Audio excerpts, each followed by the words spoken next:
ही काळी माती इथेही वापरलेली आहे। आता वाळून गेल्यानंतर त्याचा कलर चेंज झालेला आहे, मात्र हा सगळं हे आता जे दिसतंय ते आणि ले झालेलं मटेरियल एकच आहे। ही माती ओली असल्यामुळे असे कलर चेंज दिसतोय।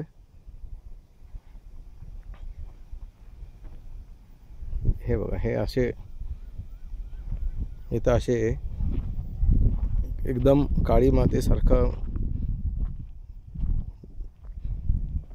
मटेरियल वापरलेलं आहे, जे अयोग्य आहे। म्हणून रस्त्याशी मग याच्यानंतर खूप मेंटेनन्स खूप वाढेल, कारण की ते स्वेलिंग आणि पाणी त्यांनी ॲब्सॉर्ब केल्यानंतर स्वेलिंग वगैरे होतं आणि त्याच्यामुळे ते अनइवन सरफेस होऊन जातात।